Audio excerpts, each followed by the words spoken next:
Canes fans, you have been here several times before. Your football program hit rock bottom again on Saturday night on national TV against FSU, is without question in the early stages of what absolutely is a bigger rebuild than anybody wanted to acknowledge was necessary. Now all we have is the truth. There's no argument that things have gotten worse for the Miami Hurricanes this year than anybody imagined. But adversity can also bring out the worst in many people. And that is why when things go bad, they can snowball like they have this season with the blowout loss to Florida State. The inability of the offense to score. The defense's inability to stop a basic counter run play that FSU ran an astonishing 32 times. 32 times in 64 plays. Hopefully, this is the worst that the Canes Nation will have to endure, let's just say ever again. And tonight on CaneSport Live, it's going to be about therapy and mental conditioning, about yanking the Canes fan away from the ledge and hopefully seeing a little bit of daylight down the road. We're going to discuss what has transpired and more, and where Mario Cristobal goes from here. Can the Canes salvage a bowl bid out of this season by winning 2 of their last 3 games? That's going to be the focus tonight as we begin this new edition of CaneSport Live. Hello again, everybody. I'm Gary Ferman, the publisher of CaneSport.com. We welcome you once again to your show, CaneSport Live. It's your show, and it's going to be driven by your participation. The call-in number is 563-999-3550, 563-999-3550. We have more than 100 open phone lines, plenty of room for everybody to listen and get in on the action. If you want to come on the show, you call the number 563-999-3550. You hit the 1 on your keypad to enter the queue. We will bring you on the show in the order that you land in the queue. We asked the subscribers at CaneSport.com for topics and questions that they would like to hear discussed on tonight's show, and we will get to them during the course of the evening. All right, so one of our subscribers at CaneSport.com, he goes by the name The You. He posted something this morning that I think is appropriate for the conversation tonight. Let me read to you what he wrote. We have a coach that won't allow the BS to go on here that has gone on here for 20 years. Players don't like it, and many of them can't handle it. Many need to go and will be gone. Some coaches need to go. It's called building a lasting foundation and not a temporary quick fix. You are with us or against us. You want a national title winning program, then let him build it and stop with the nonsense many of you continue with each week. You all will be very happy if you just let the man do what we brought him in to do. Mario Cristobal is getting paid $8 million a year to come here and straighten out this program. And no, this year has not gone as well as he would like. I'm sure it's worse than he thought it would be after working all through the winter, spring, and fall to put this football team together. They were absolutely annihilated by injuries and all sorts of other setbacks, and it's been rough. And it reached its absolute worst on Saturday night at Hard Rock Stadium with a packed stadium that was ready to embrace the moment and propel the Hurricanes to new heights, and they fell flat and laid an egg on national TV. And I can assure you that that was devastating to Mario Cristobal. But, you know, those of you who have had these conversations with me and been on our website, you guys know that I have a absolute firm conviction that Mario is the right guy, the guy with the mental toughness, the guy with the professional resume and foundation to handle the difficulty that this job is presenting and come out on the other side in a good place. And it's going to take a couple of years. There's no doubt about it. But there is hope for the future, and I hope we can talk a little bit about that tonight and kind of break down where this thing is going here in the near term and how they can bring this program back the way that I'm talking about right now. I will lay it out for you with the help of I'm going to have Matt Shodell come on and we'll have the voice of the fan, Bruce Warner, on as well later, and then hopefully your phone calls. And we will start dissecting, like, instead of whining about what's happened, just how do they get out of this mess? How do they move forward from this point? So all of that is on the table tonight at CaneSport Live. The number, once again, is 563-999-3550, 563-999-3550. You hit the 1 on your keypad if you want to come on the show. Let me begin in the 561. You are live on CaneSport Live. How you doing this evening? Hello, Gary. How are you? Doing great. Who's this? All right. So my name is Matt. I'm from Palm Beach County, and I'm going to be the one who brings up the pink elephant in the room. Okay. I'd like to talk about football, but I can't help but be sickened, right? And I'm a Canes fan for 40 years, by the comments of Ed Reed, a hero to so many of us, an icon to so many of us, and yet this man endorsed or stood by Kyrie Irving, who endorsed an anti-Semitic film. This is a coach of our university. This is a person who is around kids. This is a university that where people come together and celebrate our differences and derive strength from our pluralism. And we have this coach who comes out and supports an anti-Semitic notion. This is outrageous. Where has the university's response been? Why is nobody bringing this up? I know nobody likes to talk about it. It's sensitive. We don't want to make this guy into a martyr. But what are your thoughts, Gary? And what do you think the thoughts are of Mario Cristobal about this subject? I think he that is the coach on our football team. I think it was very disturbing to a lot of people. I know I got a bunch of phone calls and texts from people that are saying the same thing that you're saying. And I kind of grimaced a little bit because everybody kind of feels the same way you do, that the University of Miami has a responsibility to throw itself in the fray on this thing and make a statement and come out against what Ed Reed posted. And obviously Ed Reed made a horrible choice here in throwing himself into an issue that had absolutely nothing to do with him. Okay. He's got to be more responsible than that. He is part of the University of Miami athletic department, even if it's in a minimal role. People do see him as being part of the football program, and he's a representative of that. And he used just horrible judgment. The thing that stunned me the most was that the tweet stayed up, and I'm going to check right now and see if it's still there. But I was astonished that he was not asked by the university, Ed, can you please delete that tweet? It's offending a lot of people. I mean, you have a university with a university president who is Jewish. Many of the board of trustees are Jewish. Many of the students are Jewish. A community that has a lot of Jewish individuals in the community. And this would be horrible even if that were not the case.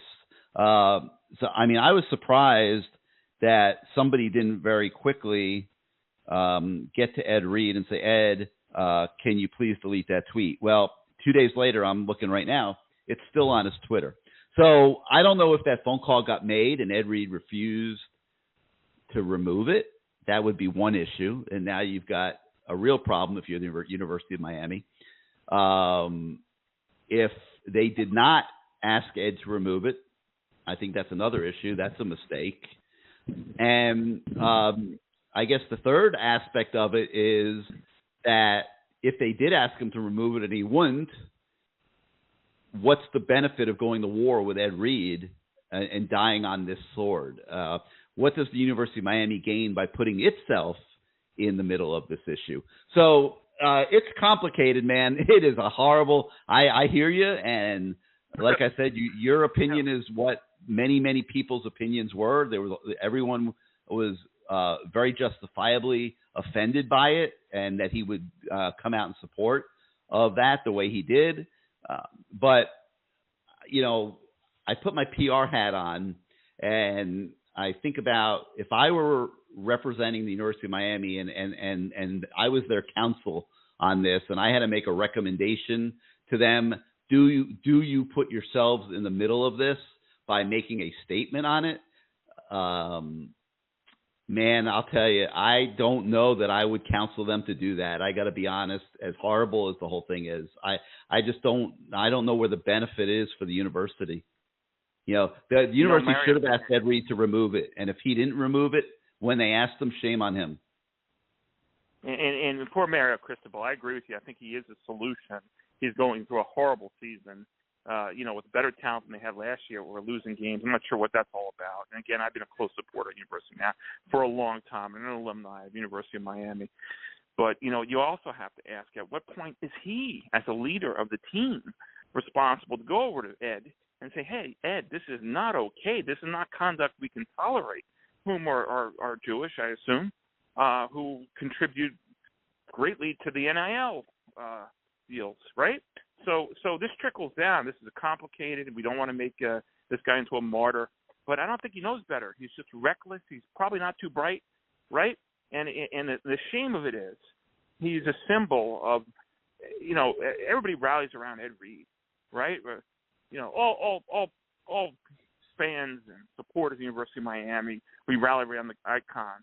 And to have somebody so reckless and so shameful in his actions to endorse or to not, take a moment and reflect, I'm not sure what the answer is. Silence is a scary thing, Gary, right? Yeah. So, yeah, I mean, it's something that is the pink elephant in the room. Nobody wants to talk about it, but to me, to anybody who's, it's a terrible, terrible situation.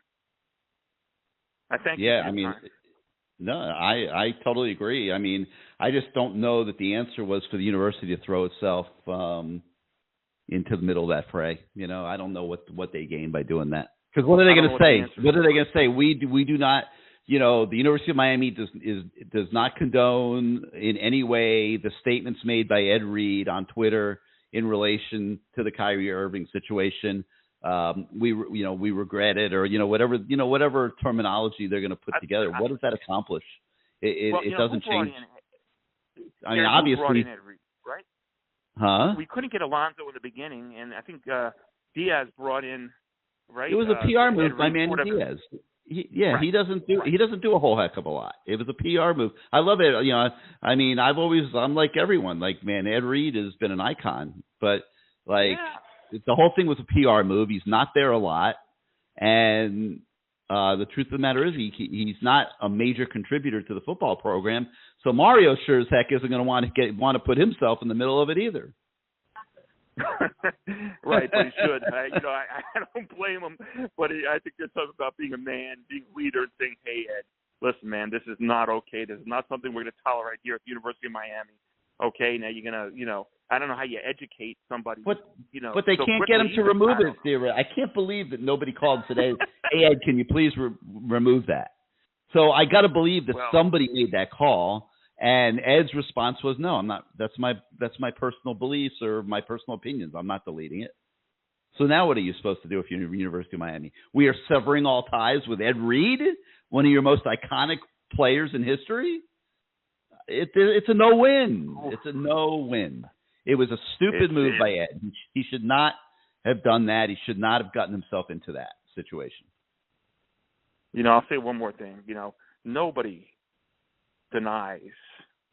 should deny that slavery happened in this country, right? Nobody should investigate whether slavery happened in this country, right? Nobody should, investigate whether there's a Holocaust or, whether a Holocaust happened. You don't deny certain facts, right? And to have a guy on a team around young kids who are impressionable, who subscribes to these beliefs or in any way endorses somebody who's a racist or anti-Semite, is so reckless that it's tantamount to having somebody evil in this program. And again, as we discussed, I don't know what the answer is, because you certainly don't want to make a moron like this a martyr, right?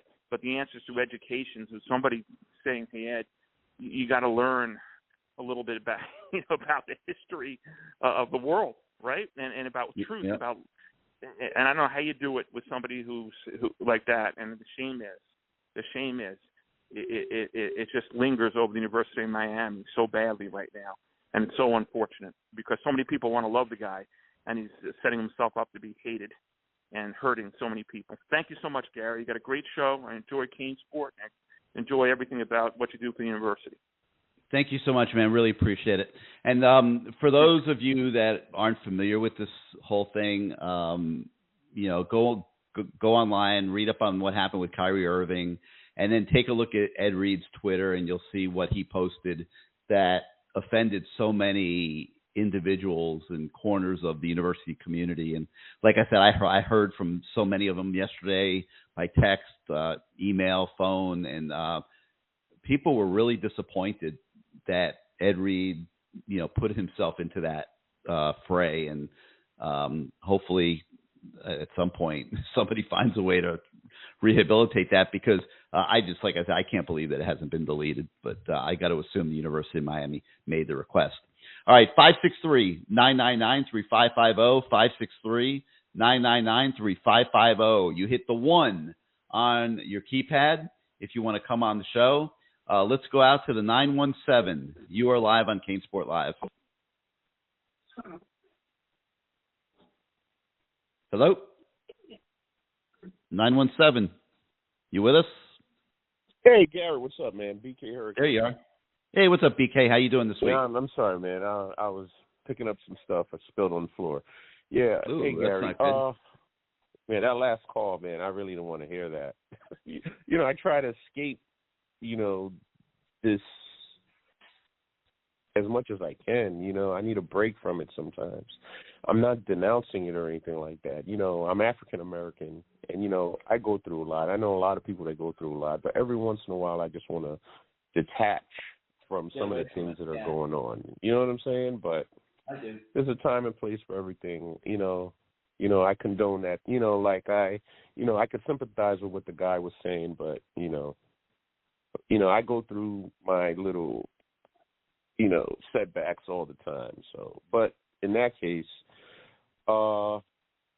you had posts during, I think, your CaneSport morning show.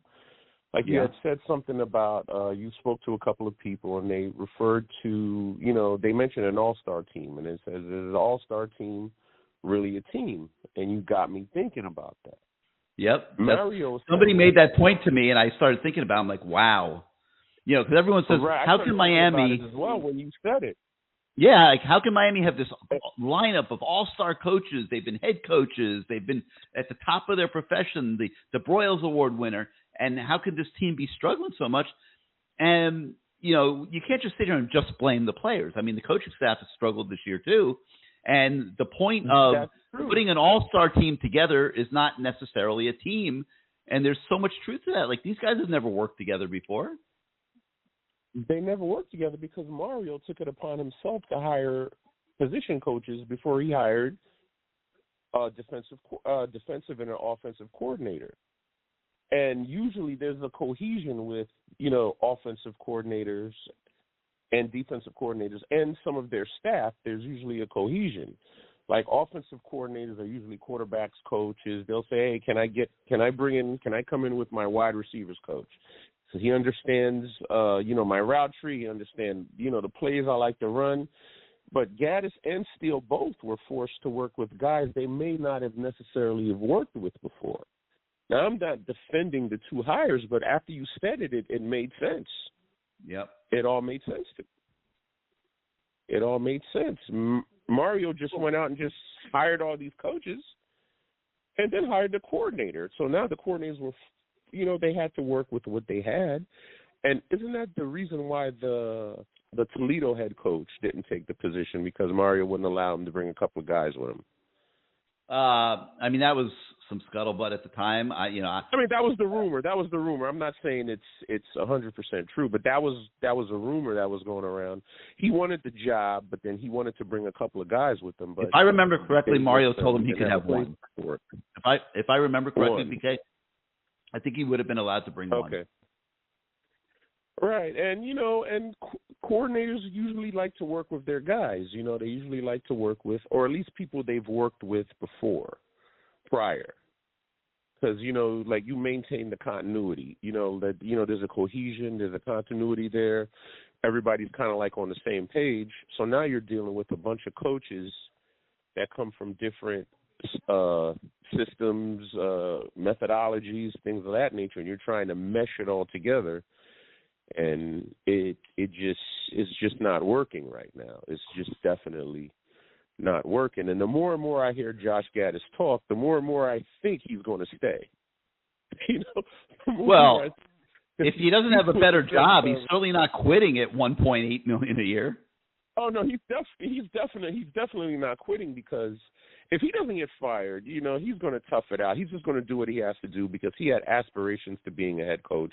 Like most coordinators, they have aspirations to being head coaches. So if he gets fired here, this would just totally derail his career. Kevin Steele is a different story on the other hand, an older guy. He may call it quits after. He would probably call it quits if anything were to happen.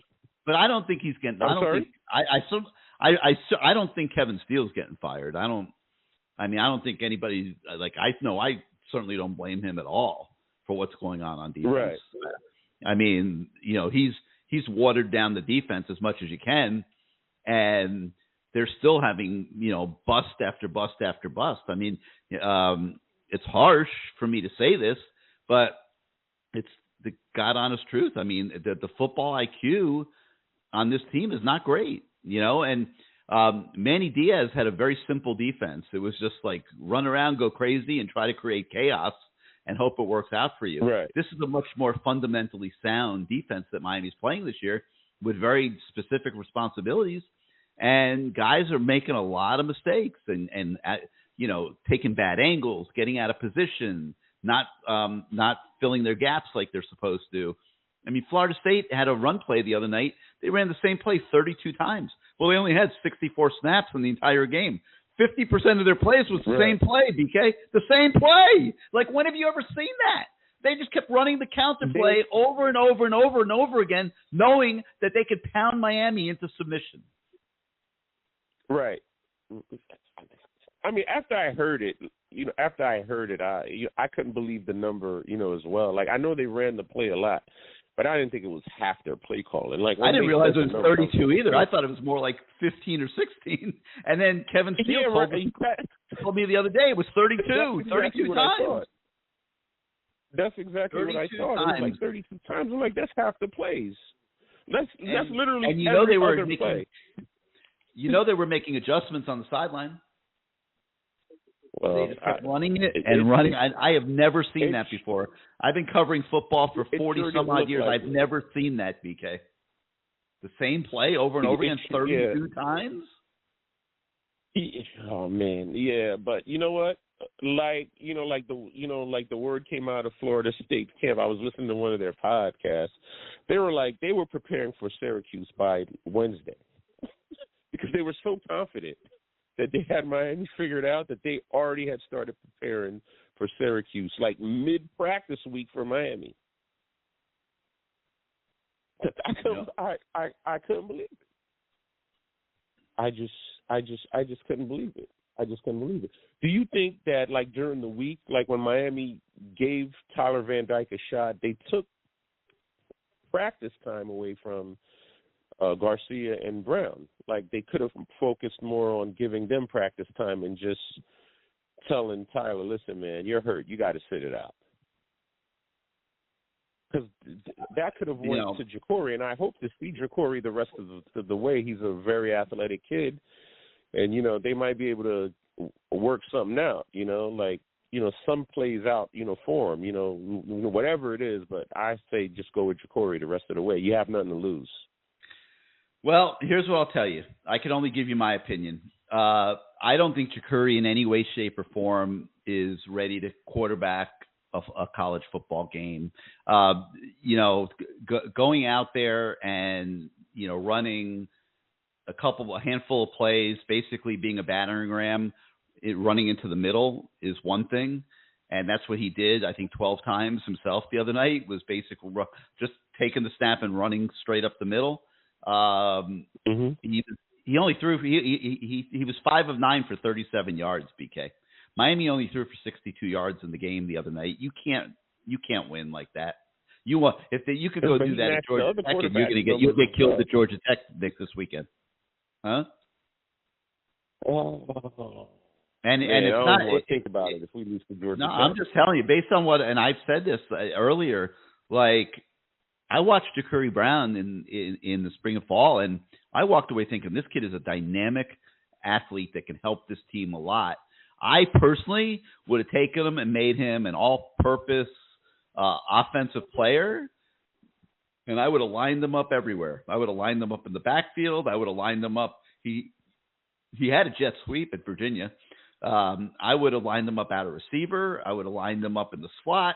I would have moved him around, and I would have tried to do all kinds of stuff with him because he is a dynamic athlete. He was a tough-as-nails kid, and he to an offense that didn't have a lot of juice this year, I felt he could have added some juice, and I would have gotten creative there personally. But when I watched him as a quarterback, like not even being able to hit a net half the time, a stationary target 20 yards away with nobody covering anybody, just the net, and I saw how erratic his passing is, and he's just not ready. He might maybe one day get better and be ready, but right now he is not ready to be a major college quarterback, in my opinion, with any degree of consistency. And he was in there quite a bit the other night, and you saw on third down they kept bringing Jake Garcia in, who has been playing just absolutely horrendously. And, when Ja'Cory couldn't really get anything done in the passing game, he completed one 15-yard pass to Xavier Restrepo, and everything else was just basic, near the line of scrimmage and stuff. And you can't run an offense like that. It's not sustainable. So, I've heard a lot of the calls for Ja'Cory to be the quarterback the rest of the season. On one hand, it would give you a chance to have a firm conviction on what he can and cannot do before you go into December, where I will be shocked if both Jake Garcia and Tyler Van Dyke come back next year. I don't forecast that happening at all. And I think both of them are gone. They could. I was just going to say Jake should stay though, because he did. He stunk up the place so much that I don't think he's going to end up like Mark Pope and D. Wiggins That's how bad he looked.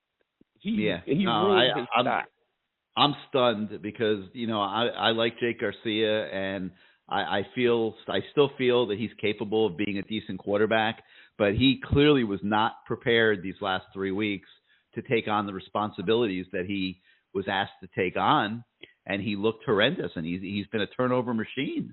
I mean, he turned the ball over after having 5 turnovers in his responsibility against Duke, and then a few more against Virginia. He turned the ball over on 2 of the first 3 plays that he was in the Florida State game. I mean, that's insane. So, I don't know what the future holds. I do think that he very likely will go in the portal, and I think Tyler Van Dyke is going to have a decision to make based on what the situation is going to be from a talent standpoint that he would be surrounded by, and an offensive coordinator standpoint, because the fact of the matter is Tyler Van Dyke was a really good quarterback under Rhett Lashley. He threw for 300 yards in the final 6 games last year. This year he's had 2 300-yard games, but it has been rough sledding this entire year. And he has agents now and obviously parents. And I think there's going to be a lot of debate there. Do I come back? Next year is my money year. I wanted this year to be my money year. It didn't work out. Next year is really my money year. Do I want to play that money year where I've got 10, 15, 20, $30 million on the line based on how I perform? Do I want to put all of that future earning on the line with this offense and this set of players that we have colossally failed this year? And that's harsh as heck, And it pains me to discuss it on real terms like that, but that is reality. And that is going to be what's going to be going on. So, yeah, there's a good chance that Miami is going to be playing next year with a quarterback out of the portal, the way Oregon is doing this year quite successfully. And there's, I think, as equal a chance as Miami could be doing that as Tyler Van Dyke comes back to be the quarterback next year. Damn. Yeah, Well, it's crazy. Isn't it crazy, who the DK? offensive coordinator is next year as well. Well, yeah, if Josh Gaddis is back and you're Tyler Van Dyke, like, you know, these are not fun situations. And, you know, yeah, Mario makes $8 million a year and he's got to put his big boy pants on and make all these decisions. But, like, this is not fun, man. I mean, because, you know, if you're Mario Cristobal and you're not standing by the offensive coordinator who won the Broyles Award last year, who couldn't do much with the personnel that you guys inherited, and now you're sending him out onto the street, which some people will look at and interpret as scapegoating, and now you got to go out and you got to go into the offensive coordinator market where you just were, and you got to go hire another offensive coordinator who's going to be sitting there saying, well, shit, the minute something goes wrong, I'm going to end up getting fired. Why would I put my career at stake over there at Miami? Oh, like things are not as simple and black and white as people want to think they are. And, you know, people get angry. Gaddis has to be fired. We see it everywhere. We see it on Twitter. We see it on message boards. Somebody's going to call into this show, I'm sure, soon this evening and talking about how Gaddis has to be fired. And it's not as easy as that, man. Like, there are so many layers to this. And, but this is what, you know, Mario Cristobal, you know, it's his responsibility to sort through all the laundry and figure out a way to come out with clean clothes on the other side. And he's going to have to do that here in a few weeks. But it's not fun, man. He's like, I can't even see, you know, if you put it that way, like, damn, like, that's true. If you let go of, well, you know, we got rid of Dan Enos and, you know, after a season, so I don't think it's going to affect us all that bad if we make the right hire. But I think the consensus throughout college football is that this was a bad hire by Mario. So if he was to let Gaddis go, no one would be shocked. Let me ask you a question. Why was it a bad hire? I'm not. Wait, BK, listen. Listen. I'm not defending Josh Gaddis. I'm neither defending or attacking him because let me just tell you something. I don't feel like I know. Okay, honestly, like I don't feel like I have the foundation to have a conviction on Josh Gaddis. So I'm not coming down on either side. But you just said that you came down on the side that Gaddis has to go. Gaddis hasn't been good. Why do you feel that way? Well, I'm not necessarily saying that. I'm hoping that he turns it around, to be honest. But when you look at, you know, like you said, I mean, they've been saying that the product isn't there on the field in regards to we don't have the athletes, right? Okay, we don't have the right athletes to run this system that he would like to run. But then I blame Gaddis here at the point where it's like, okay, you realize that we don't have the athletes to run your system, so why don't you just let the kids run kind of what they know, what made them successful the prior year? Because we're seeing a lot of plays left on the, in the playbook. You know, let's just simplify the offense. Let's try to get back to the screen game. Let's figure something out. I didn't see one trick play. I mean, when you're not that great, you kind of become a little bit more innovative in your play calling. I didn't see any of that. Like, where's the trick play? Okay, we suck. Okay, at least let's try to surprise them with a trick play here and there. You know, like, let's just get to what the kids are kind of used to. And there's a stubbornness there that we're not seeing that. Now, I'm not blaming Gaddis. When Gaddis was hired, I wanted him to succeed.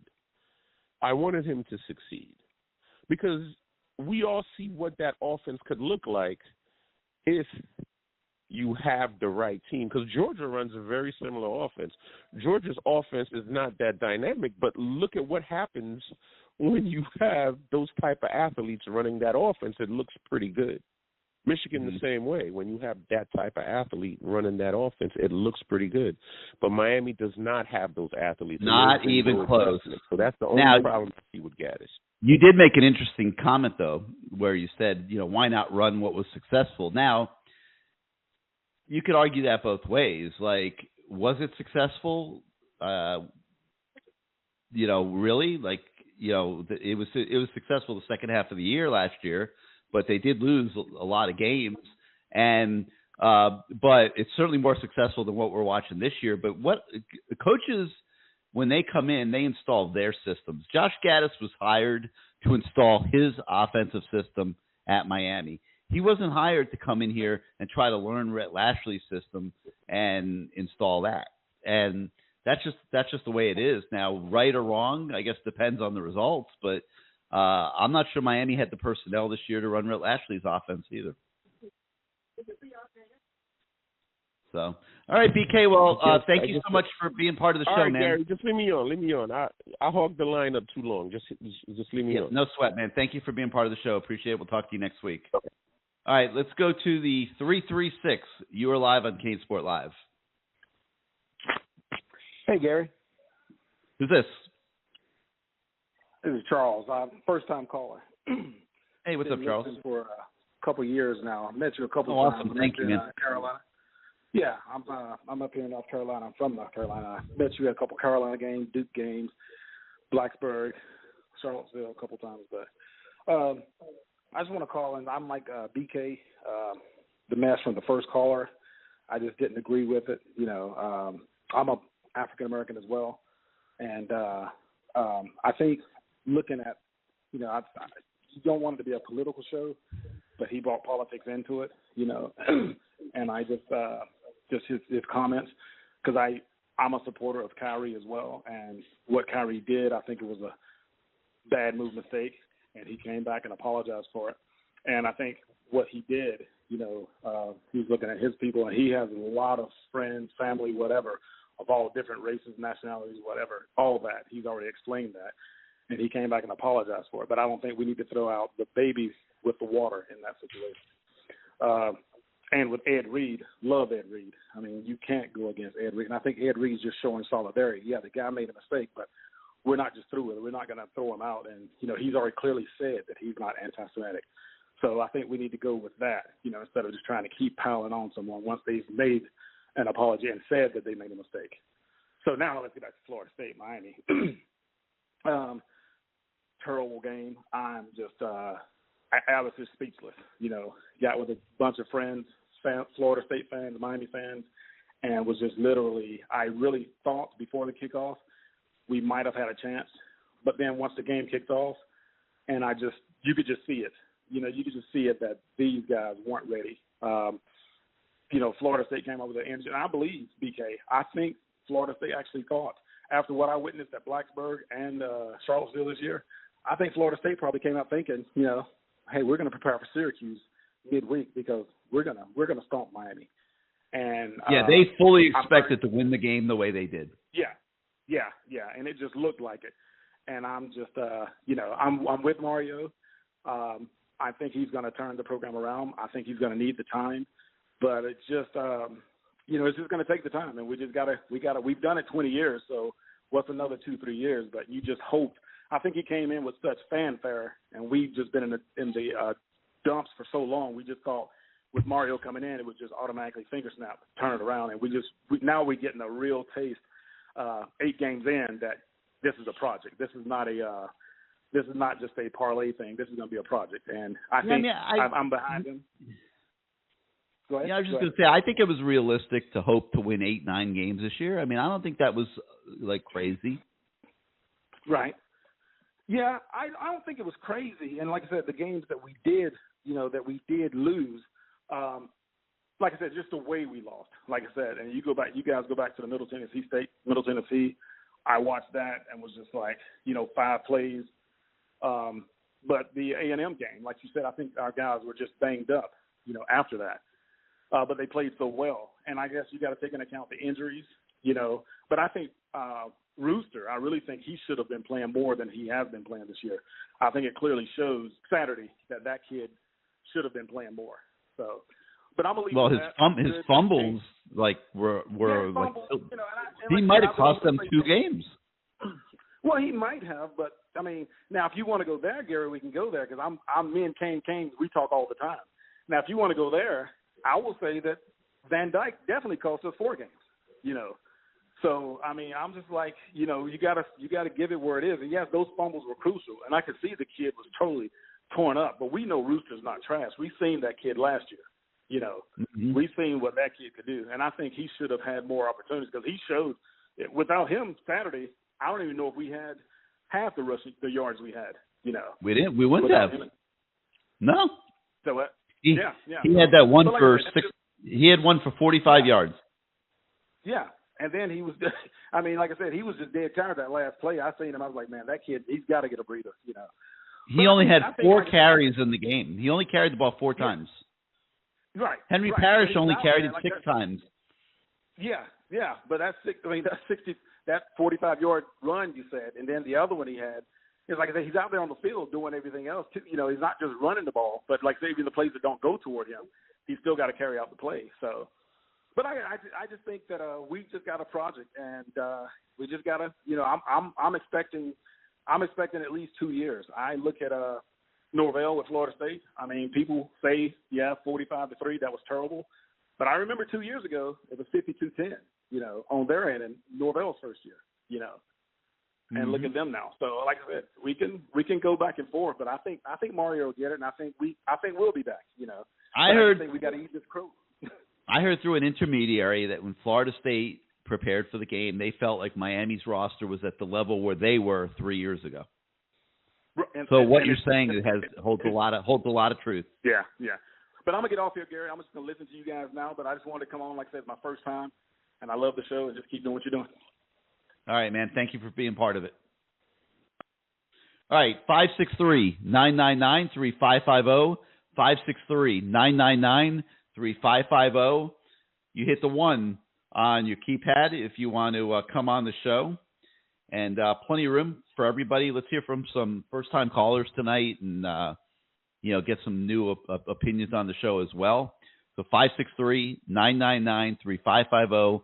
You hit the 1 on your keypad, and those of you that are in the queue right now but haven't hit the 1, feel free to hit the 1 on your keypad, and we'll get you on the show as well. Let's go to the 386. You're live on CaneSport Live.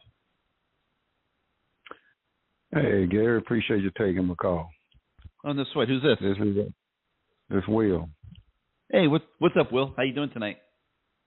Hey, man, I can't complain. I want to apologize that I can't be as optimistic as you and the previous callers so far. I am very, very, very hurt and disappointed.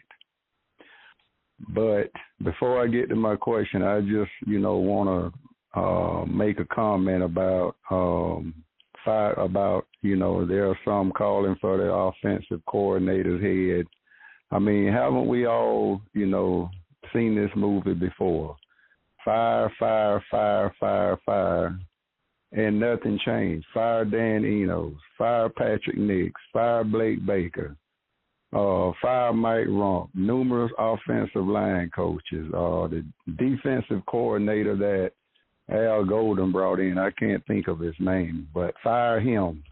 All of these coaches that, have been fired or either fans have been wanting to see get fired, and the situation didn't improve.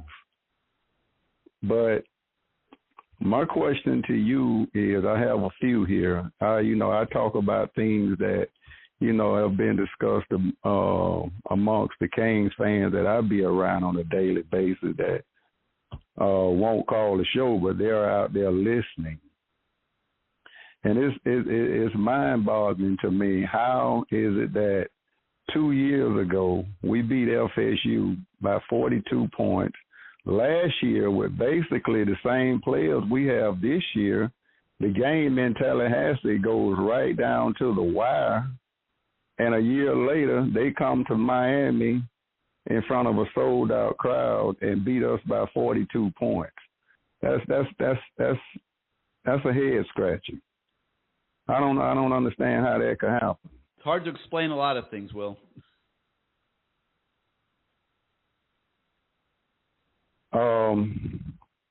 My other question is, and like I say, I can't be as optimistic as everyone else, but I thought we learned our lesson when after with the Mark Rick situation.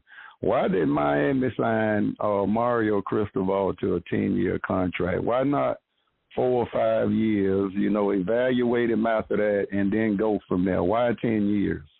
I think there was a firm conviction that he's the guy to take on this project, and I think they're tired of going around in circles, and they wanted to get behind somebody and give him the resources that he needs to compete on the national level and build the facilities and build the program infrastructure the proper way. And to get Mario to come from Oregon, they had to make it appealing for him. And essentially, it's almost like a lifetime contract. $8 million a year is a very competitive salary in college football. He'll make more if he wins here. And, I think that they, after replacing Mark Rick with Manny Diaz and going around and around and around, and before that Al Golden and Randy, and just going around in circles, I think they wanted to really plant their seed with somebody that they had a firm conviction was going to be good enough to get the job done, and I think they made a good decision. I think Mario is probably not real happy with what's going on this year, and I'm sure he's looking over his back and saying, "Man, did I do the right thing leaving Oregon?" Where they're sitting there with, I think, 6-1 or something, and competing for the Pac-12 title again, which Mario had already won a couple times, and maybe even competing to go to the college football playoff. And he's sitting here dealing with this mess at Miami. So but I think that he can, in the big picture, he could build a better program at Miami and a sustainable program at Miami, and it's just going to take a little patience. But and I'm going to have Matt Shodell on here in a minute, and we're going to talk a little bit about this because he and I spent some time on this today. But the fact of the matter is that you can do it very quickly right now. It doesn't have to take 5 years. In the past, it used to be a 5-year deal. It took Butch 5 years. It took Howard 5 years. It doesn't have to take 5 years anymore because of the portal and the fact that there's a new rule which allows you to sign as many kids in a given year as you want up to the 85 total scholarship limit. So what you are going to see is a massive exodus into the transfer portal, probably somewhere in the ballpark of 25, 30 guys that are going to free up spots, and you're going to see Miami probably take 25 to 30 high school recruits and 10 to 15 transfers this year to fortify this roster to get ready for next season. Mm-hmm. Well, my last question is a agree or disagree question. Is it just me, or is the University of Miami is the only program in the nation that's screaming to the top of their lungs that we don't have the right players in place? I don't hear that coming from any other university, and the reason why I'm bringing this up is because it seems like, we're, converting to, all these excuses, and there are things that, I see going on. There is no way Florida State is 42 points better than we are. I don't even know if Middle Tennessee has won a game. I think they may have won one since they beat us. I mean, I've seen coaching changes in the past at the University of Miami, but I don't recall it being this bad. I don't recall seeing. Let me tell you, Will, what I think has happened, and this is just my opinion. Okay, I think these kids were asked to work harder from January through August than they've ever worked in their lives. I think it was a massive commitment on their part. I think there was a lot of pain involved, a lot of very grueling training that they went through to get ready for this season. When they went to Texas A&M and didn't win, and all that hard work did not pay off, I'm of the opinion that was devastating to these kids, and these kids don't know what it takes to win. And, I think it created a lot of doubt on their part, and I don't think they've been the same since. I thought they played pretty well against Texas A&M. I left College Station feeling very good about this team and where it might go this year, and I haven't seen the same team that I saw in College Station since. So I think that might be a factor. That's called mental softness, which, I feel that this team is a mentally soft team, and I don't think they've liked very much how hard they've been expected to work and the demands that are made of them. And I think it's all come together and impacted the product on the field in the last month or so. And, it is what it is. And until they can turn the roster, which they can do very quickly, I think it's going to be very hard to just say, oh, I'm changing the culture on Mario Cristobal's part. I think they need to start a new culture, and I think that's what they're going to try to do. Hey, well, I apologize for being a sourpuss, but you was a good sport for answering my question. Love your show. Talk to you next go round. All right, Will, thank you for being part of it, man. All right, 563-999-3550, 563-999-3550. Hit the 1 on your keypad if you would like to come on the show. I'm going to go out now to our managing editor, Matt Shodell. And Matt, I wanted you to come on the show tonight for a little bit to talk about a couple things. One, you and I spent a great deal of time today going through the roster and trying to get a feel for who we thought would most likely be going into the transfer portal here in a few weeks and how many scholarships that would free up. And we agreed on a lot. We disagreed on some, and we were kind of on the fence on a few. I think that we could say, for the sake of our discussion here on this show tonight, that there will probably be 20 to 30 kids that will be in the transfer portal off this team at the end of this year. Oh, am I on the show? You are on the show, man. Wow, long time and listener. This is not Good Morning CaneSport. We're very serious on this show. Good evening, CaneSport. It's November 8th, 2022.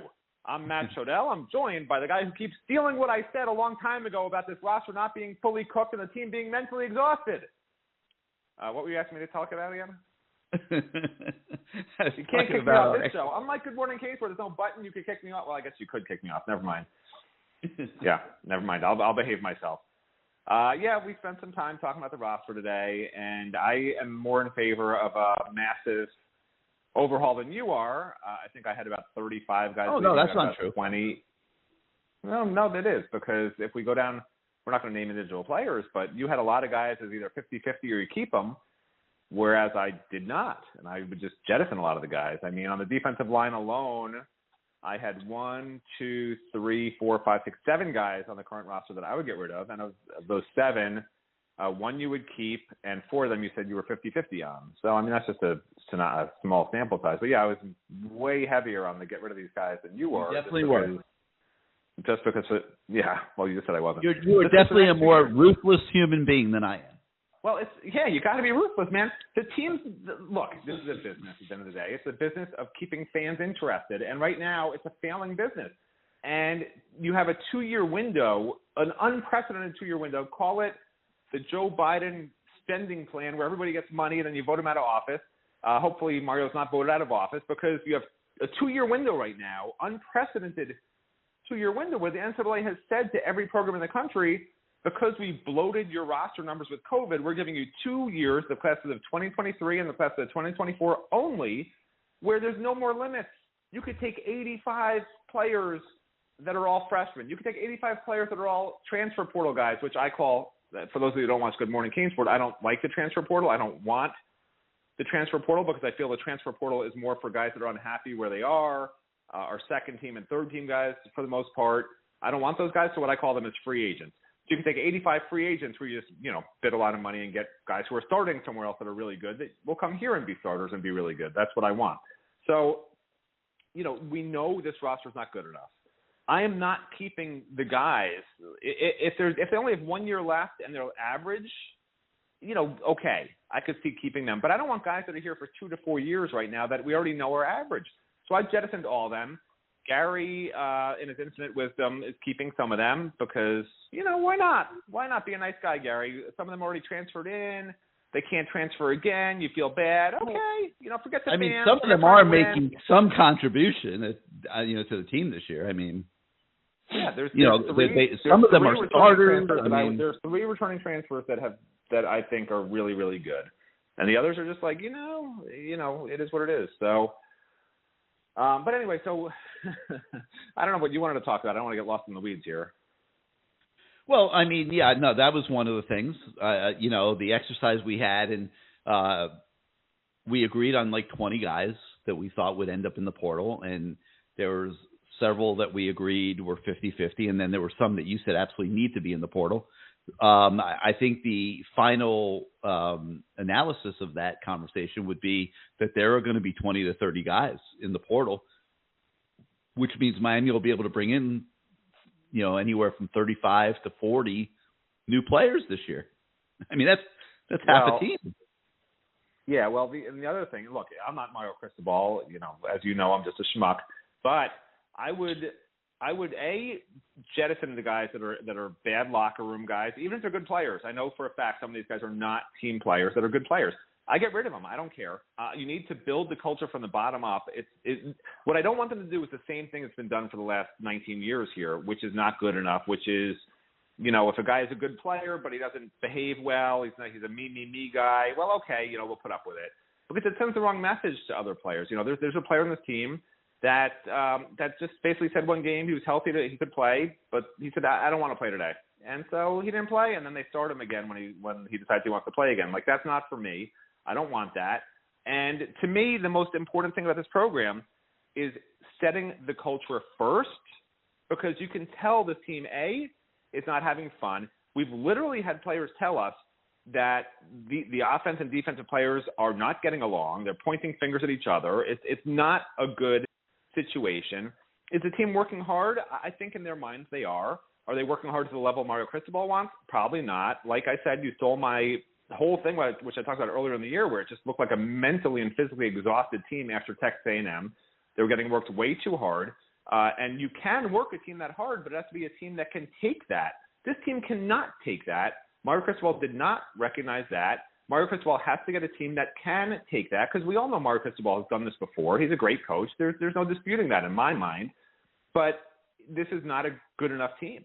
And so what's the point of keeping guys who are culture problems, who are going to keep creating problems? What's the point of keeping guys on the roster right now that are just average? Blow the thing up. You got a 2-year window to make this a team that's going to be really amazing in 4 years. I will take and I said to you on Good Morning CaneSport way early in the year, even in the preseason, I said, I wish that Mario didn't take 12 transfers. I wish he made this year the year where he just blew everything up, and, because he's a first-year coach, bring in a ton more recruits. Bring in free agents if they want to come. Not these transfers, the free agents. They're younger. To build for 3 to 4 years from now, not to try to win now. He made this about let's try to win now. For sure, that's what he tried to do, and that plan failed. So now it's a case of, okay, we got to blow the thing up. I wish he had done it a year ago. The good news is it's not too late. You could blow it up now. You still have 2023 and 2024 unlimited. It will be fine. As long as he gets rid of all the players that I am recommending he gets rid of, I will be sending him an anonymous letter and email in the near future with my recommendation. All right, I'm sure he will study it very intensely.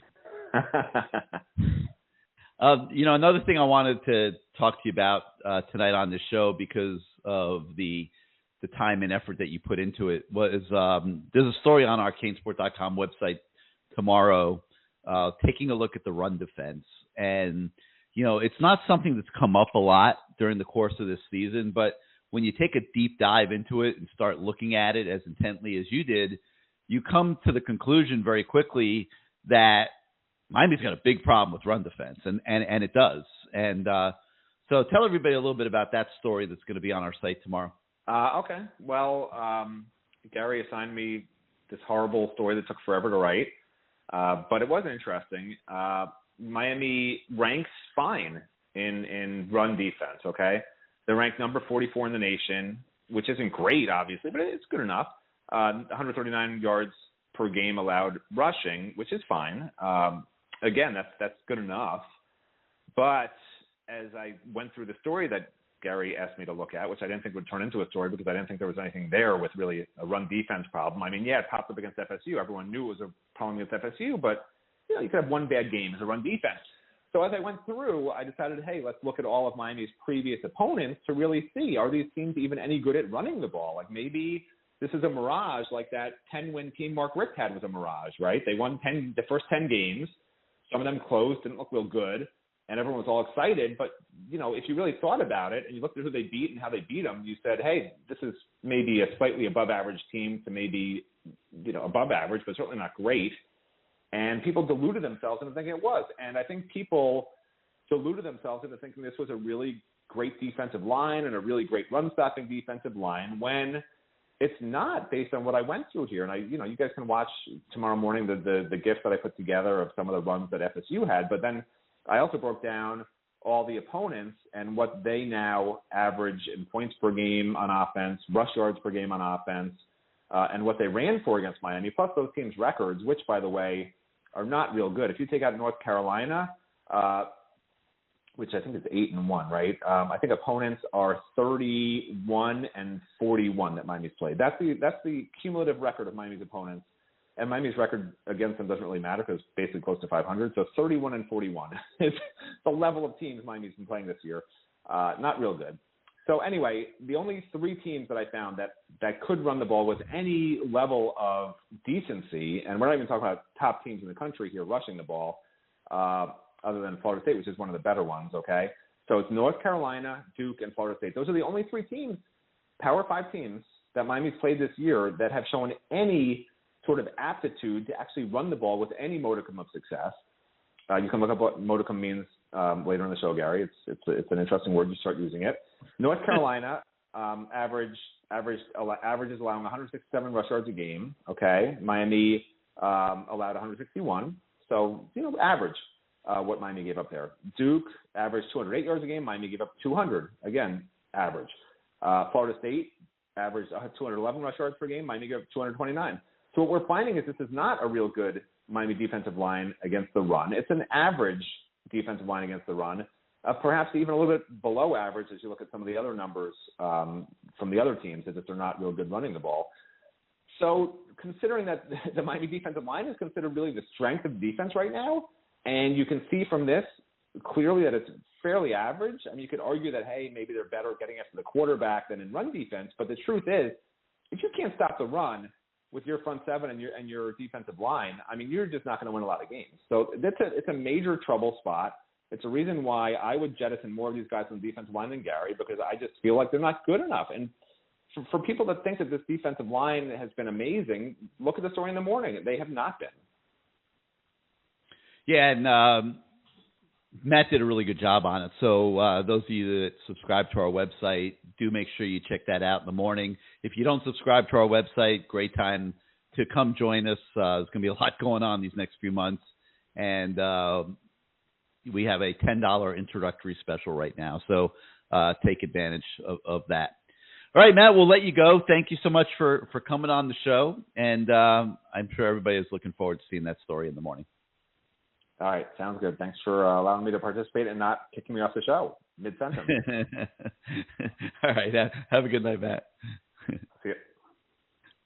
For those of you that don't know what he's talking about, he gets so obnoxious on our Good Morning CaneSport show that sometimes I just have to boot him out of the studio for the mercy of all of us that are participating or listening. But no, in all seriousness, he really did a fantastic job on this defensive line analysis that is going to be on the website in the morning.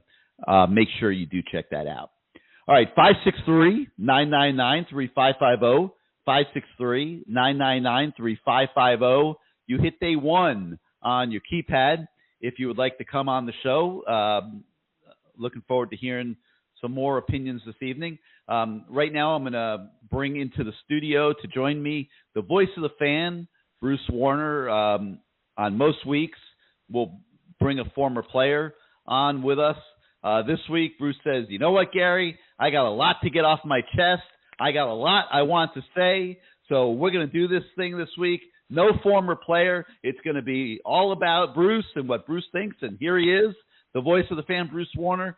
Bruce, welcome back to CaneSport Live. You've got the floor. Well, I have to follow Matt. Jeez, thanks.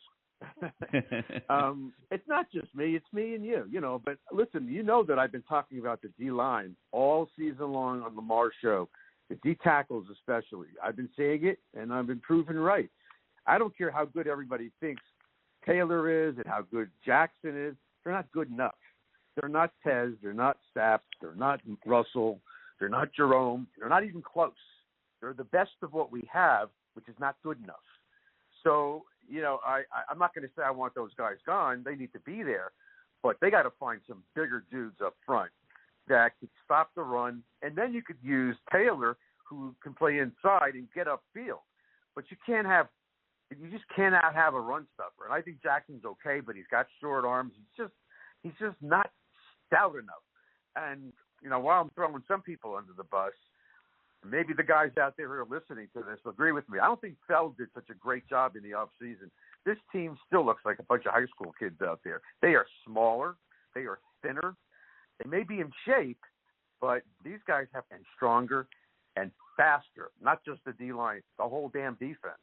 They look horrible, Gary. So many missed tackles, so many bad angles, so many arm tackles and shoulder tackles. My goodness, I've never seen anything like this. I just haven't. And so, let me start out by saying that I'm not happy at all. I'm not going to sit here and BS everybody because I didn't do it last year when I was adamant about getting rid of Manny. And one of the reasons was the recruiting sucked. They were getting on kids late. They were not developing players. They were bringing in guys that had no business playing here. So, it's not so far-fetched to think that when Mario comes here, it's going to be that much different because he can't make these guys better. He can't make them bigger. I mean, he can. But some of them just don't have football IQs. When I look at a kid like James Williams, a 5-star, says who? Maybe in high school when he could do what he wanted, he freelanced, he made a lot of big tackles, whatever he did. But when you have to play within a system and you've got to have there's certain techniques and there's certain tips you got to look for. He's not doing it. He's all over the place. He needs to be a linebacker. If that, I mentioned that earlier in the year. I think you might have said, no, he's not going to be. That's all he can be. No, I've been saying for 2 years he needs to be a linebacker. He's not a safety. He needs to be a linebacker. And I think it's at the point now where they need to call him in at the end of the season and say, James, we're moving you to linebacker. If that doesn't work for you, then you got to go to the portal because this can't be a PR situation anymore. Like, hey, we don't want to get you upset. We're walking on eggshells. No, it's not about that anymore. James Williams, there's not one football person, Bruce, that I've spoken to about James Williams that hasn't said the same thing to me. That kid needs to be a linebacker. But you know what else he's not? I don't think he's so tough. His tackling is terrible. His technique to tackle is terrible. And I've not really seen maybe one or two good hits all season. But if he was a vicious hitter, but he just had bad angles and had bad reads as a safety, you can make him a linebacker. I don't know how tough he is. A lot of people have been saying that. He's kind of soft. So you can't be soft playing linebacker at the University of Miami. I mean, Taylor's good. He's gotten better. I know we had the conversation. He was talking about his mom talking to Mario, and he's kicked into a better player this year. He's doing better. And the other guy out there, Avante Williams, I don't know if he's going to be back either. Another guy that all this fanfare, and he takes bad angles as well. So it's kind of shocking. And so, there's some of the players that Manny brought in, but they're not doing much. And we're sitting here looking at where's the linebackers, where's the DBs. That's Manny. It's on Manny. It's not Mario. But, I'm not going to say everything positive about Mario. I'm kind of sick and tired, and I think a lot of the fans are, of him saying it's on me. We got to work harder. I'm tired of that crap too. Shut your mouth. Don't say anything because it's not working. 8 weeks of the same post-game story is getting a little obnoxious, if you ask me. So, but he is doing some things that that I could tell you, Bruce, it's not his idea of what he'd like to be doing. I know. But he's trying to hold the house together. He's talking to the recruits. He's reassuring them that they've got a plan and they've got this thing under control. They just have to get through this season. And that's all he can do right now. It's all about what they're going to do in December. I hear you. So, and this is going to be out of order now because of what you said, but those kids apparently are all in, and that's big. And there's more to come. You know some, and I know some that we think are going to be here, and it's even going to be better than what it is now. And then, you have to look at this. Look at Oregon. Oregon's playing great, That's his guys. Don't sit there and tell me it's the guy from Georgia, the head coach. Those are not his guys. That's Mario's team. And it's the same thing that happened when Butch left for Coker. Coker won the title. Those are Butch's players. You can't argue with it. It is what it is. And so, Mario's got a job to do.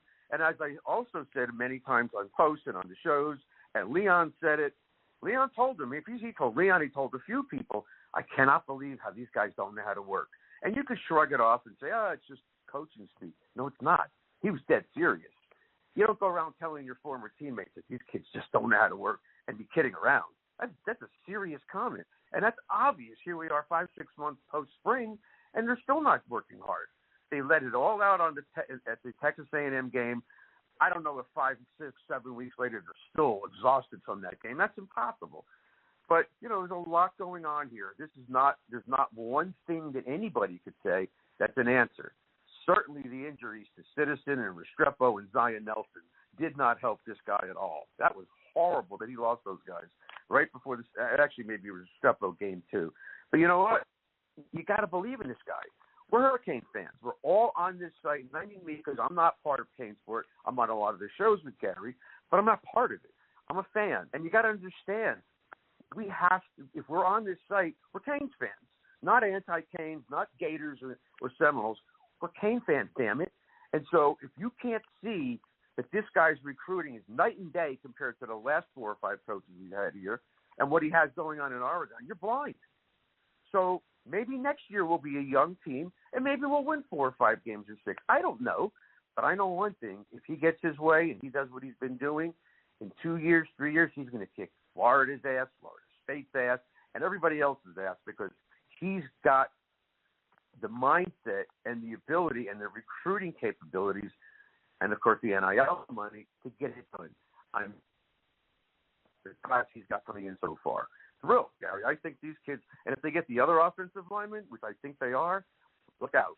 They're going to be really good, Yep. All right, the number to call in tonight if you want to get on the show is 563-999-3550, 563-999-3550. You hit the 1 on your keypad, and that puts you in the queue, and we bring you on in the order that you land in the queue. We got an open board, so if you'd like to get in tonight, now's the time to call, and we will get you on in short order. So, Bruce, you talk about the remake, and they are going to have the opportunity to do this very quickly. This is a unique time in college football with this rule that you can take as many recruits in a given cycle as you want, as long as you stay under the 85 limit. So there's going to be this great exodus to the transfer portal for sure. Some of them will be by choice, kids that just do not want to be part of the program anymore. They don't like Mario. They don't like the demands being made of them, whatever that is. They don't see a future here. There'll be a million reasons, but some kids will take themselves to the portal. And then there'll be some that'll be told, we want you to go to the portal. We're not renewing your scholarship. And there may be one or two of guys that he wants. There may be guys that he wants that are going to say, I don't care if you want me or not. I'm still leaving. That could happen. Oh, there's no question. There's going to be both. There's going to be all of that. Right. But there's going to be 20 to 30 spots get opened up in that way to go with the 9 that are being opened up by graduation. And I think Miami's going to add 35, 40 new players to this team in the off season.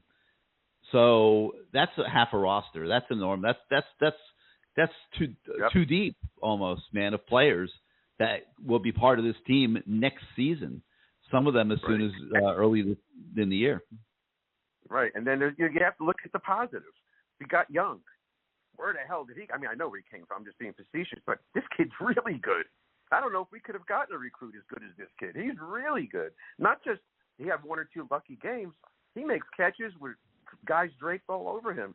Great hands, Messidor. Look, I love Inez Cooper playing. He's going to wind up playing the last 6 games, get his feet wet, and in the inside as the right guard, we got Jackson, we got Parrish, we got Saint. I don't know about Shakuri Brown. I still don't know if he's a legit quarterback. But we've got Moss, who didn't play much this year, and Kelly. So there's bodies here that have upside to them. All of them do. Yep. So So they're going to be able to remake it really quick, and that's a good thing. Yeah. Hey Bruce, sit tight for a minute. Greg just popped in the queue, and I know he's antsy to get on. So let's get our man Greg on the show and see what he has to do. Greg, welcome back to CaneSport Live. How you doing, guys? Doing good, Greg. How you doing this week? You know what? I didn't see the game, which is a blessing. I went to my class reunion. Thank God I didn't watch that abortion. Okay, let me. Can he hear me, Gary? Yeah, he can hear you. All right. Yeah, I can hear you. What reunion were you at, Greg? My wife was just at a reunion Saturday night too. No, I live it was in New Jersey. I'm from New Jersey originally. It was in New Jersey. Okay. Me too. All right. Anyway. Hey, listen, I want to apologize to you for the post-game show. You kept on getting cut off, and I was pissed. I told Gary about it. You're a good caller. You should be able to talk, but you got cut off, so I apologize. That's all right. Technology, that's the way it goes. Yeah, that's why we're back to audio only. Okay, so now who are we blaming for this debacle? Does somebody have to be blamed, Greg? Do you have to blame somebody? It's not Mario's fault. I mean, you could blame Manny Diaz. Hold on a minute. Last year, we played a much tougher schedule. We were 7-5, and we lost 3 games by a field goal with Manny Diaz coaching. They didn't quit last year. This team has quit on Mario. I agree. Okay? I agree they've quit. How could a guy with the stature of Mario Cristobal get quit on in his first year? How is this possible? I think $8 million a year. Hey, Greg, I think I've got an explanation for that. Let me jump in real quick. I think what happened was Mario came in all guns blazing, and he coached this team and these kids like he would be coaching Alabama. Okay, and I don't think these kids could handle it. Like, I think they've caved in mentally and physically. Like, they can't. I just don't think they could handle it. Gary, you're making Texas A&M game. Texas A&M has 6 losses. They're terrible. And you're telling me we're still tired? How come the other teams aren't tired? No, I didn't say tired. I said I think that these kids have just mentally and physically caved in to what was being expected of them and the intensity and level of the work that was being expected of them. That's the only explanation I can come up with, Greg. These are all accomplished coaches, okay? They didn't just suddenly all lose their coaching talent. I mean, you got a linebacker coach that was a head coach for 15 years. I mean, they didn't just suddenly lose the talent to coach kids. The only explanation I can come up with for this is what I just said. I have no other explanation because you're right. They were a better team last year. Yeah, I do because they had Harley, they had Rambo, and a healthy Restrepo, and a healthy Mallory, and a healthy 300-yard games in a row from TVD. And the offensive line wasn't banged up like it is now. Their offense was healthier, and they had better players. They're not as good this year because the quarterback hasn't been healthy, but part of the season. The line has been destroyed without Zion and the rest of these guys getting banged up. They lost the 2 best receivers, and they lost Restrepo. So really, when TVD looks on the field, he goes, who the hell are these guys?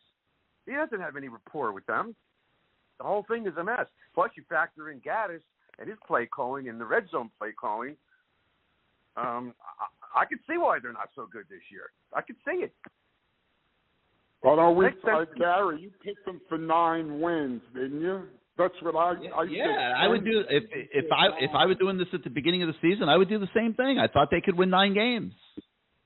We did say 9 games. I'm as shocked by what's going on as you are, Greg. I mean, I can't believe what I'm watching this year. Okay, Mario has to be Houdini to keep this recruiting class together and add on to it. He's got to be the best recruiter in the history of college football to watch that garbage on the field, and these kids are going to stick with him. I don't know how he's doing it. Anybody say they're not sticking with him, Greg? I haven't heard one person say they're no, not no. coming. I'm saying I give him credit for keeping them. I don't know how he's doing it. He's doing it because he's doing it because they've had the kids bond with each other. These kids are committed to playing with each other. They've met each other on multiple occasions. They've done a great job of getting all these kids in on weekends together, so they've gotten to know each other. Harry, the families are in on this too. They all love this coaching staff. They've just done a great job of cultivating the relationships of these kids, Greg, and that's why I think it's holding together. And I'm going to tell you another reason it's holding together, and that's because of the promise of NIL at Miami. That their NIL opportunity here, combined with the reliability of getting paid, as all of the current guys on NIL contracts have gotten paid. The combination of all that and Miami's budgets for NIL, which are as good as anybody in the country, and you put all of it together. That's why they've held on to him. And the ability to play early. They're not blind. They see it. If these kids are playing early, they can get on the field. And that's what they want. Okay, we're going to go with a lot of freshmen next year. That's going to be another season. Not win 10 games either. You can write it off if you're going to play all young guys.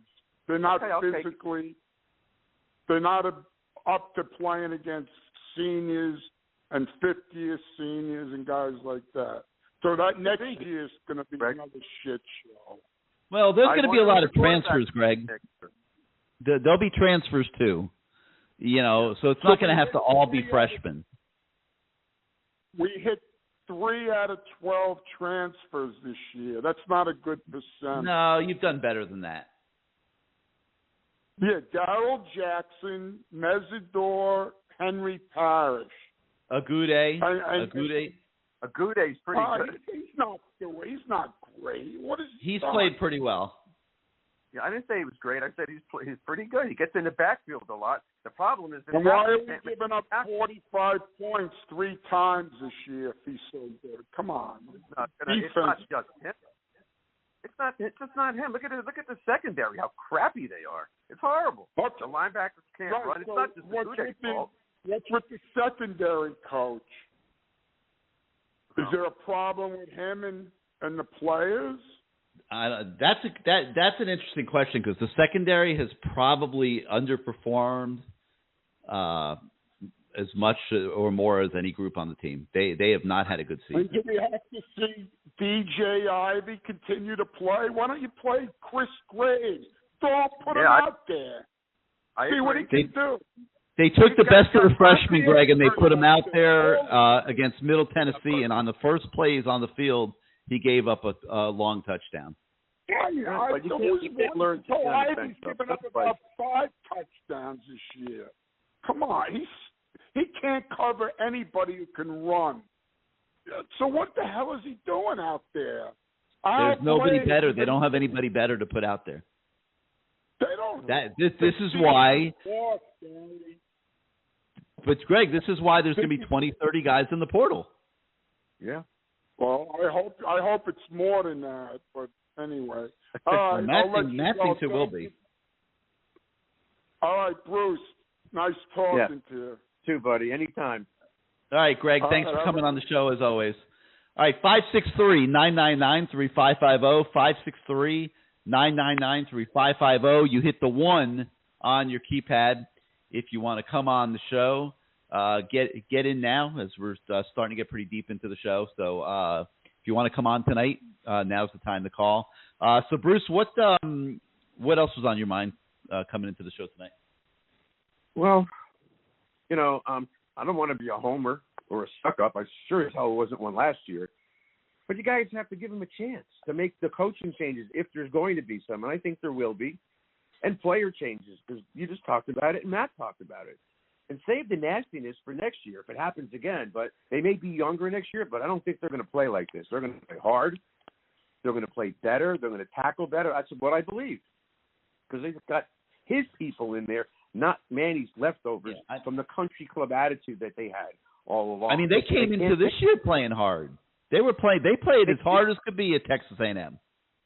Right. But they didn't look that great in the second game until they started running the ball. So they looked like they were having problems early in the season, except the first game, which you discount. But it wasn't effort. It wasn't because of effort. They played as hard as you can play at Texas A&M. And they didn't win. And, I mean, I think back, I remember when they played LSU in Dallas a few years earlier, and they didn't win that game either, and they played hard. And I remember those kids, it took them weeks to rebound from that mentally, because it was like, man, we were supposed to be better this year. We were supposed to be good enough to compete in these games, and we got our butts kicked again. Concerned about Saturday, because after an FSU game, we usually are flat. Now these kids were embarrassed and flat, and I don't know what Mario can say to these kids. And Georgia Tech's coming off a win. So they're going to be jacked up playing. I mean, they might beat us too. And there goes the chance of being in a bowl game and the extra 15 practices. Clemson's going to smoke us. And then we have Pitt at home, which we haven't done well at home. So we might not win any more games this year. This game Saturday is big because it at least keeps you in the bowl picture, which they need to be. And that'll give Georgia Tech is a 1-point favorite. Yeah, I know. I get it. And they're not good. What's their record? 4-5. What's our record? 4-5, and they're at home. I just, I'm not that concerned about a bowl game this year. I almost would rather the coaches. I would rather see the coaches focus on recruiting in December. Okay. And I don't think these kids need 15 more practices. They don't need 15 more practices. I don't think they need 15 more practices to figure out who they want and who they don't want. I think they know already. Him and Alonzo know. They know. That's stupid. They know. They know. It's just matters for the people to talk about whether they make a bowl game or whatever. But it doesn't matter. This season is shot. You said it weeks ago. It is shot. But he's got to make his decisions on who he wants. He's got to make decisions based on injuries. I mean, is Rivers going to be able to play next year? I don't know. Let's hope that Citizen is 100% healthy because he's very crucial next year. But if they wind up with these young offensive linemen to go along with Zion if he's back and there's Cooper, they're going to be physical. They're going to be bigger and stronger, but I don't know how, experienced. So next year is part of the rebuild. We're not going to the national championship game next year either. But just like when we had to follow Butch, get him out of here, flying the airplanes. And in 98 with Edge, they beat UCLA. In 99 and 2000, they got job not going to the title game. They could have been in the title game 3 years in a row. And we haven't seen anything or, sniffed the playoffs in the last 20 years or a great bowl game. You got to give them the opportunity to do it. You can't keep telling everybody to get rid of this guy. He sucks. He's $80 million wasted. That's not true. Look at Oregon and look at the recruits he's got, and that'll tell you what our future is going to be, not what's happening this season. That's my thoughts. Stop with the bullshit about getting rid of this guy. Gaddis, that's another story. I said from day one, I just don't like him. I have my reasons. I don't think he's maybe I don't want to say sharp enough. There's just not an edge to him that you don't know what's happening. It just seems too damn predictable. And that can't be. There's too much talent and too much young kids around here that need to be on the field and play. So, who did you have? Oh, you're not going to name names. I was going to say, what wide receivers do you think are going to be gone? But you're not naming names, right? No, I don't want to do that. It's not fair. Right. Well, I think a couple of them will be gone. Yeah, I think there's going to be a couple of everything gone. All right, well. All right, Bruce. Thanks for letting me vent. You got it, man. I guess we'll see you tomorrow night on the Lamar Thomas Show. Yep, I'll see you with Lamar. Talk to you later. All right, man. Have a good evening. All right, 563-999-3550, 563-999-3550. Hit the 1 on your keypad if you want to come on the show. I got a wide open board, so if you want to get on tonight, now is the time to call. In the meantime, I am going to go switch over to the topics and questions that were submitted by our posters at CaneSport.com in the last couple days to be discussed on tonight's show. Let's see. Kane Attack wants to know NIL amounts. He heard me say that each player on the roster was making at least about $40,000 a year. I believe that is pretty close to accurate. I can't say that every single one. I don't have an accounting of that, but I know a large number of players have deals with Life Wallet, which are all in the $35,000, $40,000 range. I know Dan Lambert at American Top Team is paying each player $6,000 a year. So these guys, they got some money in their pockets, and that is the case. Kane Attack. So, but somebody made a great point recently and said that the two most disappointing teams in college football this year are Texas A&M and Miami. The two teams / programs that had the best and largest NIL programs this year are Texas A&M and Miami. Is there a correlation there? Is there a connection there? I don't know. I'd love to hear a psychologist's point of view on what having money in their pockets might mean for these kids. I mean, does it mean that they are going out in the evenings for dinner and doing different things that they wouldn't normally do, as opposed to studying their play sheet and book for the week and showing up better mentally prepared for games? Because the coaches can only work with them 20 hours a week now. There's a 20-hour rule, and they can only work with them for 20 hours to prepare for games. And kids got to go home and study, man. They got to make sure that they are in their game plan and in their playbook, and that they know what they're supposed to do. And if they are not doing that, that impacts the product and the level of play on Saturday afternoon. So is NIL having a negative effect in that regard? I don't know, but it's certainly a question worth thinking about, talking about, debating, because it's been pretty obvious this year that a lot of players on this team have not shown up on game day ready to fulfill their role and their responsibilities on this team, and it has led to defeats. So, let's take from that what you wish, but I think it's a legitimate conversation. JTH 007 wants to know who's going to start at quarterback against Georgia Tech. I would say we don't know that right now. I think they're going through practice. They want to see what's the status of Tyler Van Dyke here as we get into Thursday, and can he give it a go this week? Does he want to give it a go this week?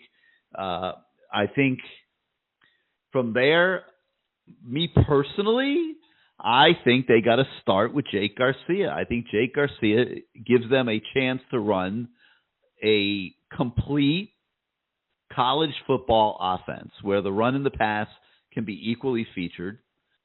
Jake has got to prepare better. He was not very well prepared for the games he's played so far. He did not perform very well. Do you just give up on him? I would say no. I think the opposite. I think these next few weeks, there needs to be a final determination made. Can Jake Garcia play quarterback at the University of Miami? Because if the answer to that is no, you got to tell him, you got to send him to the portal. He's got to be one of those 20, 30 guys that I'm talking about that goes to the portal. And you got to, be able to replace him. You've got two freshman quarterbacks coming in, as long as they stick, in Emory Williams and Jaden Rashada. And if they do stick, then you can go in the portal and get an older guy, like an Oregon did with Bo Nix, and fortify your team that way to get you through next year as a bridge. And of course, a lot of that's going to depend on whether Tyler Van Dyke comes back. But I feel Jake, as bad as he's played, is better equipped right now to run a complete college offense than Ja'Cory Brown. And if you care about winning, I think you would have to start Jake if Tyler can't go. If you want to just see what you have in Ja'Cory so you can make evaluations moving forward, then maybe you go with Ja'Cory and go with the musical quarterbacks thing that was unbelievable the other night. It certainly didn't work. And see how it goes in another week. I mean, I'm not in favor of it personally, but I don't get a vote. So we'll see what Josh Gaddis and Mario Cristobal come up with. MSK Fish wants to know, from everything that we've been saying, that there are many kids on the offense that don't believe in Josh Gaddis. If there's a mass exit by the offensive players, how does that impact Josh Gaddis' status? Well, I think there's going to be a mass exit of offensive players, whether Josh Gaddis is here or not. So I'm not sure that, there's a connection there. But I think it's fair. I mean, I've heard it from enough places that it's a fair comment to say that there have been some chemistry issues between new offensive coordinator and the old guard of players who are used to Rhett Lashley. Josh Gaddis is not Rhett Lashley. Josh Gaddis' offense in no way, shape, or form resembles Rhett Lashley's offense. So it hasn't always been hunky-dory. No, it absolutely has not. And does that impact the effort on game day? It could. People use the cliche, do the kids want to play for that coach? You hear it all the time. I'm old school. I think kids should want to play for every coach, but that's not really probably reality. And if it's a lot better if they respect their coach and like their coach than if they don't. I think that, they're kids, and I think they have to be motivated sometimes and focused. And so I do think that matters. How what I'm talking about here factors into Mario Cristobal's evaluation and thinking as he goes forward here in the next coming weeks. We don't know that. Only Mario knows that. But I don't think it is unfair to say that there's been a little bit of a disconnect on the offensive side of the ball. All right, once again, the number 563-999-3550, 563-999-3550. You hit the 1 on your keypad if you want to come on the show. Continuing on with the questions that were submitted by the posters at CaneSport.com. Is there any scuttlebutt on coaching staff changes? I would say, there's scuttlebutt. Go on Twitter, go on the message boards. There's a lot of scuttlebutt about coaching staff changes. There's not going to be any scuttlebutt from the only guy that matters in that regard, which is Mario Cristobal, who has the absolute complete authority to decide who's going to be on his staff. It's, Dan Radakovich, the athletic director, is not walking back to football saying, Mario, you must fire Josh Gaddis, or you must fire Coach Adai or anybody else. These are Mario's decisions. And I will say this, these coaches were all given very good contracts. They're paid very handsomely. And I believe most of them were for 2-3 years, in many cases 3 years. And I don't think the university is in a position with all the money they're spending on football right now to start buying out coaches. So I don't know how Mario's going to handle it. I don't know what his opinions are on each individual member of his staff. I don't have any idea where that's going. So we're just going to have to wait and see, maybe just for a few more weeks. So, I don't know. Maybe he goes through recruiting and then makes these assessments. I can't really say. I don't know what his philosophy is on replacing coaches. I don't know what he thinks of these guys that are on his staff. I can just say that these are all very accomplished coaches who have all been successful in various stops in their careers. And I would be really surprised if you saw a massive staff overhaul. So, but, the other thing I'll throw out is some of these guys are probably pretty frustrated. There's a few of these guys that might leave because they want to leave, because they're not happy with what they found here at Miami, and they're not happy with the way that this season has gone. Next question, will Alonzo Highsmith help Mario on staff assessment? I'm sure he will. I'm sure he'll be part of the conversation. Ultimately, Mario is probably working closer with those guys. I think Alonzo will have more of an impact with personnel in terms of evaluating. On December 5th, players around the country are allowed to go into the transfer portal. And I think at that point that there's going to be a lot of kids that need to be evaluated. Miami's going to need to evaluate almost every one of them. And I could see Alonzo being mostly focused and, tied in with that more so than telling Mario what coaches he should keep and not keep. If the team doesn't make a bowl game, does that change the calculus on the staff? Man, that is a great question, because not making a bowl game just puts an even bigger stamp on failure than even if you sneak into a bowl game at 6-6 and you just get yourself into some bowl game. But like I said earlier, man, I don't see the benefits of going 6-6, squeezing it to say the Military Bowl or something, and having to now prepare for the first 2 weeks of December for this garbage bowl game when you need to be balls to the wall recruiting during that time. I mean, I would almost have GAs coaching the team, because like the coaches need to be on the road recruiting, not preparing for a meaningless, nondescript bowl game. And then if you don't prepare properly and you go lose, it's even worse. Now you end up finishing 6-7. So, I don't know. I think they will try to get to a bowl game. I mean, I don't think they're going to, tank or anything along those lines in these games. They're going to have to beat Georgia Tech and Pitt to go to a bowl game. I don't think that they'll be able to handle Clemson on the road. So they would have to win this Saturday at Georgia Tech and then Pittsburgh at home to get to a bowl game. So how bad do they want it? That will go a long way to determining how competitive they are in those games. Can we also see some underclassmen get some more burn? I think you're already seeing that. I mean, heck, you got a freshman playing quarterback. I think they're playing young kids every place they can. I don't think it's a situation where they're not willing to see what the freshmen have to offer. I think they are, but some of them just aren't ready to go into a game. I mean, to me, one of the greatest disappointments is that, they have a lot of young defensive backs on this team that haven't really been able to play this year. And, to me, like, that's one of the disappointments. I would have liked to see what those guys have to offer, I don't see in any way, shape, or form a lack of willingness to play young players.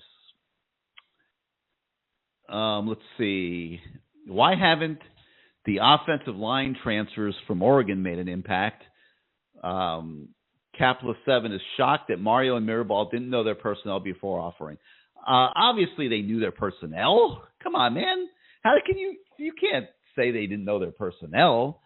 I think they knew they didn't have much personnel here at Miami. And, yeah, those two kids were backups at Oregon. But I think they felt like they needed them to be backups here at Miami if they couldn't develop into starters for this year. And, John Dennis was starting at center until he got hurt. Now, they've chosen to go in other directions ahead of Logan Sagapolo. And, yeah, I'm pretty surprised by that, to be honest. I mean, I would have thought that he would have gotten the nod over, Lawrence Seymour, for example. But for whatever reason, he didn't, and he's just not ready yet. But I think they knew what they were bringing in. I think they felt like they needed offensive line depth. And I think they accomplished that by bringing those guys in, and they ended up needing them very quickly. So I don't think you can knock bringing in those couple guys from Oregon. In an ideal world, if you're going to bring in a transfer, I would agree that you want them to be higher impact than what those two guys have been. But the O-line depth is so horrible that they did need to fortify it. And I think that was the goal behind bringing those guys in. Dalkane wants to know what's the over-under on the roster turnover after the season. I don't know if if we talked about this early in the show, but Matt and I actually went through this exercise today, player by player, and I came up with 20 kids that I think are almost certain to be in the portal. And Matt, I think, came up with 30. And, the truth maybe is in the middle there, 25 to 30, something like that. There's going to be a lot of kids, a lot of roster turnover when you add 9 graduates to it. And, you get to 35, 40 new players on an 85-man roster. That's 50% of the roster.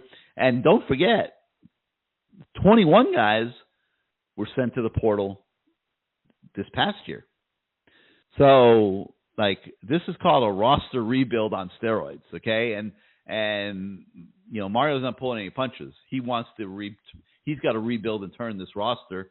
And, I think we are seeing that. And so you are going to see a lot of roster turnover. There's no doubt about it. JC2 Canes for Life is debating whether Jake Garcia or Ja'Cory Brown should start. He feels that Jake Garcia should start. But more than anything, he wants us to get the Cavender twins on our shows. He likes the Cavender twins. And the Cavender twins are such a great story. I don't know. I hope you guys had a chance to read the story that we had on CaneSport. I guess it would have been yesterday on Monday on the Cavender twins. What an amazing story. You're talking about 2 girls that are transfers to the women's basketball program who were sitting at home in quarantine during the pandemic. And one sister says to the other, hey, let's make a TikTok. And the other one says, what's TikTok? Didn't even know what TikTok was. Next thing you know, they're making these TikToks. They're dancing to these songs. And they've got 4 million followers. And now they're making a couple $1 million on NIL deals. How about that? Absolutely unbelievable. So I don't know if we'll have the Cavender twins on our shows, but maybe we'll make that request at some point. It wouldn't hurt. We'll see what happens. Raul was trying to predict Greg's top 3 talking points. Why hasn't Josh Gaddis been fired? Why do they keep starting DJ Ivey? He did say that. Why are we playing worse under Mario Cristobal than Manny Diaz? Raul, you know your characters well. Those were all subjects that Greg brought up when he called the show a little bit ago. And, so we ended up covering all those with Greg, and love Greg. He's one of our favorite callers and calls in every show we do. And Greg, if you're still listening, we appreciate you, man. But Raul's got you penned, man. He knew what you were going to say before you even said it. BK Hurricane, who was on the show earlier, brings up the question, did Mario make a mistake hiring the position coaches before hiring the coordinators? Boy, that's a really interesting question, because coaches have a couple ways they can go with that. Some coaches will let the coordinator pick 2 or 3 of his own position coaches, because the chemistry of those guys is very important, and they need to be able to work together, and it helps to have guys working under you that understand your system and what you're doing. Mario went the other way, and he had this all-star crew that he wanted to bring in. And so Josh Gaddis, I don't think, was responsible for any of these hires. And Kevin Steele wasn't responsible for any of the defensive hires, I don't believe. So you can go either way with it. I don't think there's a right or a wrong. I think it just depends on the head coach and what their philosophy is.